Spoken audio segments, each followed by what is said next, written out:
जय श्री राम साथियों। आज हम लोग महाभारत पुराण से खांडव वन के दहन की कथा का श्रवण करेंगे। आज हम यह भी जानेंगे कि महापराक्रमी और महाधनुर्धारी अर्जुन का गांडीव धनुष और हनुमान जी के चिन्ह वाला दिव्य रथ किस प्रकार प्राप्त हुआ और कैसे नर तथा नारायण के अवतार भगवान श्री कृष्ण और अर्जुन ने देवराज इंद्र के साथ युद्ध किया। तो चलिए भगवान श्री हरि का नाम लेकर वीडियो को शुरू करते हैं।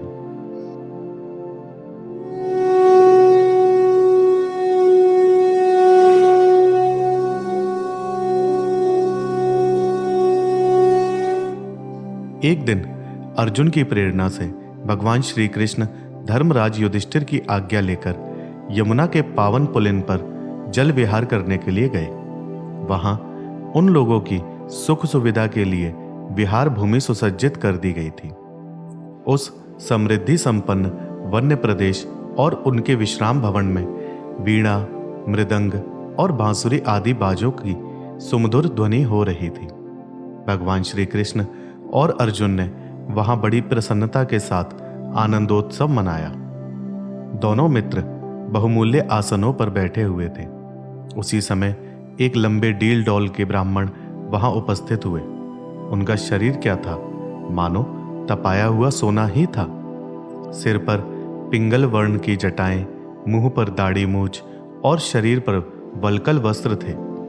इस तेजस्वी ब्राह्मण को देखकर श्री कृष्ण और अर्जुन उठ खड़े हुए। ब्राह्मण ने कहा, आप दोनों संसार के श्रेष्ठ वीर और महापुरुष हैं। मैं एक बहुभोजी ब्राह्मण हूं। इस समय खांडव वन के पास बैठे हुए आप लोगों के सामने भोजन की भिक्षा मांगने आया हूं। भगवान श्री कृष्ण और अर्जुन ने कहा कि आपकी तृप्ति किस प्रकार के अन्न से होगी, आज्ञा कीजिए, हम लोग उसी के लिए प्रयत्न करेंगे। ब्राह्मण ने कहा, मैं अग्नि हूं, मुझे साधारण अन्न की आवश्यकता नहीं। आप मुझे वही अन्न दीजिए जो मेरे योग्य है। मैं खांडव वन को जला डालना चाहता हूं, परंतु इस वन में तक्षक नाग अपने परिवार और मित्रों के साथ रहता है, इसलिए इंद्र सर्वदा इस वन की रक्षा में तत्पर रहते हैं। जब जब मैं इस वन को जलाने की चेष्टा करता हूं, तब तब वे मुझ पर जल की धाराएं उड़ेल देते हैं और मेरी लालसा पूरी नहीं हो पाती। आप दोनों अस्त्र विद्या के पारदर्शी हैं, इसलिए आप लोगों की सहायता से मैं इसे जला डालना चाहता हूं। मैं आपसे इसी भोजन की याचना करता हूं। अब प्रश्न उठता है कि अग्निदेव प्राणियों से भरे एवं स्वयं देवराज इंद्र के द्वारा सुरक्षित खांडव वन को क्यों जलाना चाहते थे। तो आइए अब इस प्रश्न का उत्तर जानते हैं। प्राचीन समय की बात है, एक बड़ा ही शक्तिशाली और पराक्रमी श्वेतकी नाम का प्रसिद्ध राजा था। उन दिनों वैसा यज्ञ प्रेमी, दाता और बुद्धिमान कोई राजा नहीं था। उसने बड़े बड़े यज्ञ किए। उसके यज्ञ कराते कराते ऋत्विज आदि थक जाते थे, कभी ऊब जाते और कभी कभी तो अस्वीकार करके चले जाते, परंतु राजा का यज्ञ चलता ही रहता। वह अनुनय विनय करके और दान दक्षिणा दे देकर ब्राह्मणों को प्रसन्न रखते। अंत में जब सभी ब्राह्मण यज्ञ कराते कराते हार गए, तब राजा ने तपस्या के द्वारा भगवान शंकर को प्रसन्न किया और उनकी आज्ञा से दुर्वासा ऋषि के द्वारा महान यज्ञ करवाया। पहले 12 वर्ष और फिर 100 वर्ष के महायज्ञ में दक्षिणा दे देकर राजा ने ब्राह्मणों को छका दिया। दुर्वासा ऋषि बहुत प्रसन्न हुए। राजा श्वेतकी अपने सदस्यों और ऋत्विजों के साथ स्वर्ग सिधारे। उस यज्ञ में कई वर्षों तक अग्निदेव ने घी की अखंड धाराएं पी थीं। इससे उनकी पाचन शक्ति क्षीण हो गई, रंग फीका पड़ गया और प्रकाश मंद हो गया। जब अजीर्ण के कारण उनका अंग अंग ढीला पड़ गया, तब उन्होंने ब्रह्मा जी के पास जाकर प्रार्थना की कि आप कोई ऐसा उपाय बताइए जिससे मैं पहले की तरह हो जाऊं।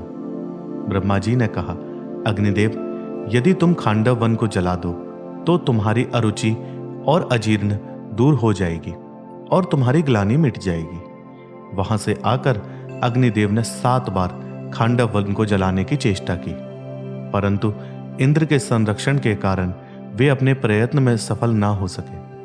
जब अग्निदेव निराश होकर दोबारा ब्रह्मा जी के पास गए, तब उन्होंने भगवान श्री कृष्ण और अर्जुन की सहायता से खांडव वन को जलाने का उपाय बताया और अग्निदेव ने तट पर आकर उनसे पूर्वोक्त बातें कही।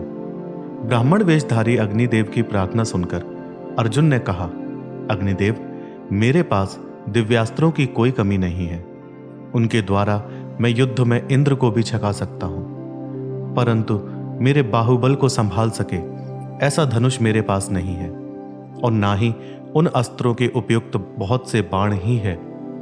रथ भी तो ऐसा नहीं है जो यथेष्ट बाणों का बोझ ढो सके।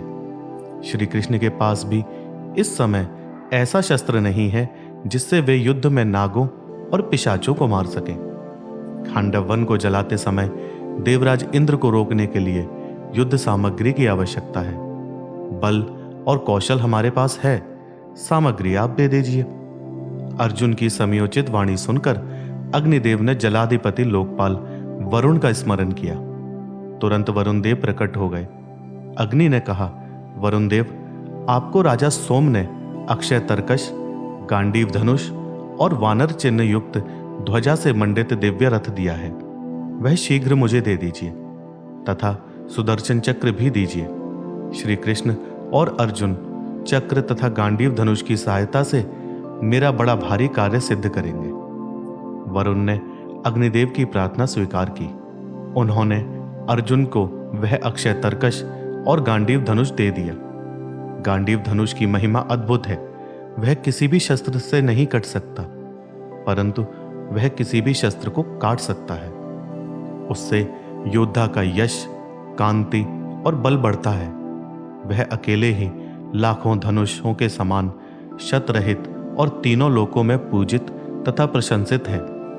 समस्त सामग्रियों से युक्त, सबके लिए अजेय, सूर्य के समान देदीप्यमान और रत्न जड़ित एक दिव्य रथ भी दिया। उस रथ में मन और पवन के समान तेज चलने वाले सफेद चमकीले हार पहने हुए गंधर्व देश के घोड़े जुते हुए थे। रथ पर सुवर्ण के डंडे में वानर के चिन्ह से चिन्हित ध्वजा फहरा रही थी। यह सब पाकर अर्जुन के आनंद की सीमा ना रही। जिस समय अर्जुन ने रथ पर सवार होकर धनुष को झुकाया और उस पर डोरी चढ़ाई, उस समय उसकी गंभीर ध्वनि सुनकर लोगों के कलेजे कांप उठे। अग्निदेव ने भगवान श्री कृष्ण को दिव्य चक्र और आग्नेयास्त्र देते हुए कहा, मधुसूदन, इस चक्र के द्वारा आप जिसे चाहेंगे उसे मार डालेंगे। इस चक्र के प्रभाव के सामने समस्त देवता, दानव, राक्षस, पिशाच, नाग और मनुष्यों की शक्ति कुछ भी नहीं है। वरुण ने भगवान श्री कृष्ण की सेवा में दैत्यनाशिनी एवं वज्रध्वनि के समान शब्द से शत्रुओं का दिल दहलाने वाली कौमोद गदा भी अर्पित की।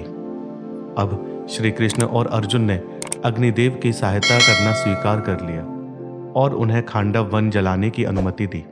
भगवान श्री कृष्ण और अर्जुन की आज्ञा पाकर अग्निदेव ने तेजोमय दावानल का प्रदीप्त रूप धारण किया और अपनी सातों ज्वालाओं से खांडव वन को घेर कर प्रलय का सा दृश्य उपस्थित करते हुए उसे भस्मसात करना प्रारंभ किया। उस वन के सैकड़ों हजारों प्राणी चिल्लाते और चिंघाड़ते हुए इधर उधर भागने लगे। बहुत से प्राणी जलभस्म होने लगे। खांडव वन की आग इस प्रकार धधकने लगी कि उसकी लपटें आकाश तक पहुंच गईं, जिसे देखकर सभी देवता भयभीत होने लगे और सभी देवताओं ने देवराज इंद्र को इसकी सूचना दी।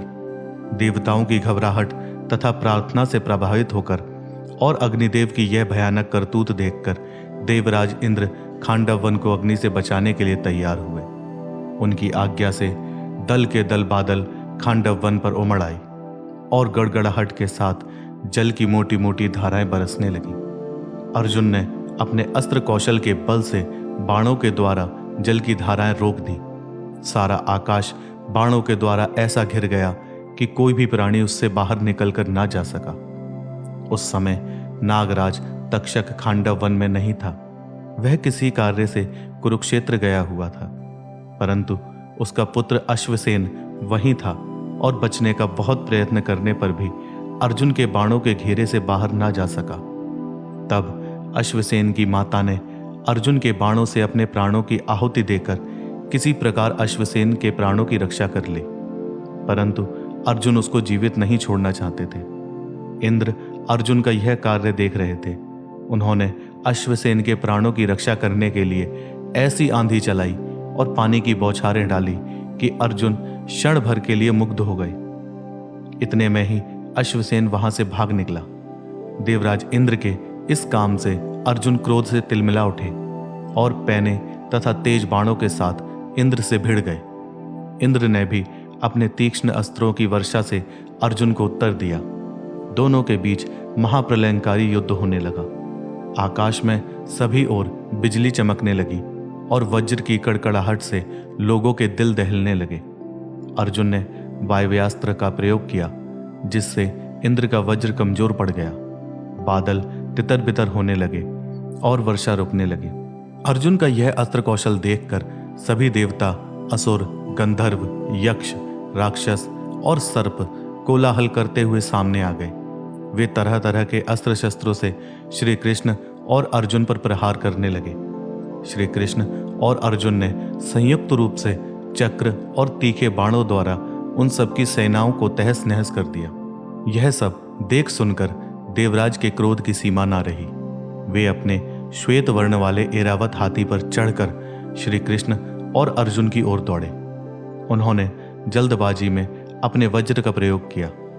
बाकी सभी देवताओं ने भी अपने अपने अस्त्र उठाए।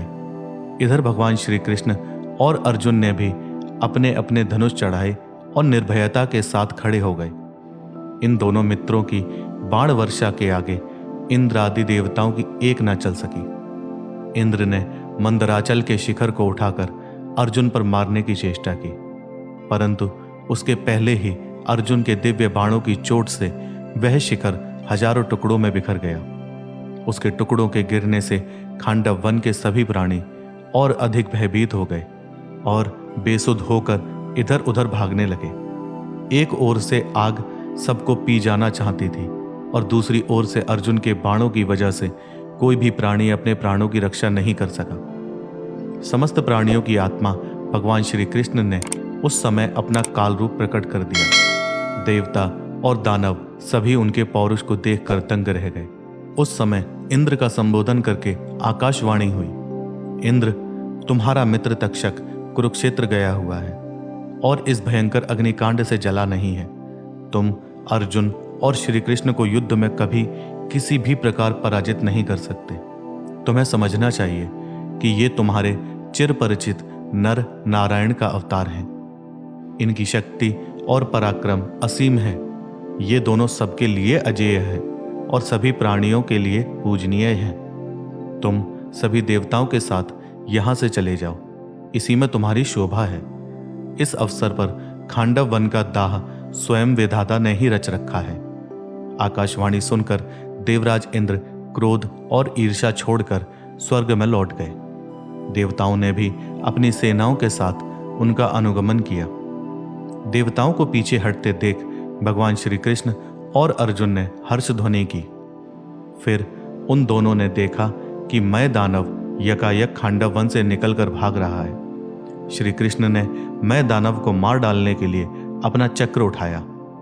आगे सुदर्शन चक्र लिए हुए भगवान श्री कृष्ण और पीछे दहकती हुई अग्नि को देखकर पहले तो वह जड़वत हो गया। फिर कुछ सोचकर मैं दानव अर्जुन की शरण में गया और उनसे अपने प्राणों की रक्षा के लिए याचना करने लगा। अर्जुन को अभयदान देते हुए देखकर श्री कृष्ण ने अपने चक्र को रोक लिया और अग्निदेव ने उसको भस्म नहीं किया। मैं दानव के प्राणों की रक्षा हो गई।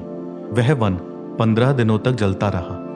अंत में इस अग्निकांड से केवल 6 प्राणी जीवित बच सके, अश्वसेन सर्प, मैं दानव और 4 श्रांग पक्षी, जिनके पिता ने अग्निदेव की स्तुति करके उनके प्राणों की रक्षा कर ली थी। अंत में अग्निदेव ने पुनः ब्राह्मण वेश धारण करके श्री कृष्ण और अर्जुन के पास आए और देवराज इंद्र भी वहां प्रकट हुए। इंद्र ने उन दोनों के युद्ध कौशल से प्रसन्न होकर उन्हें उनकी इच्छानुसार वर दिया। मित्रों, इसी के साथ मैं अपनी वाणी को विराम देता हूं। आशान्वित हूं कि आपको यह कथा अच्छी लगी होगी। आपका स्नेह और आशीर्वाद लाइक एवं शेयर के रूप में अवश्य प्रदान करें और चैनल को सब्सक्राइब करना बिल्कुल ना भूलें। धन्यवाद। जय श्री राम।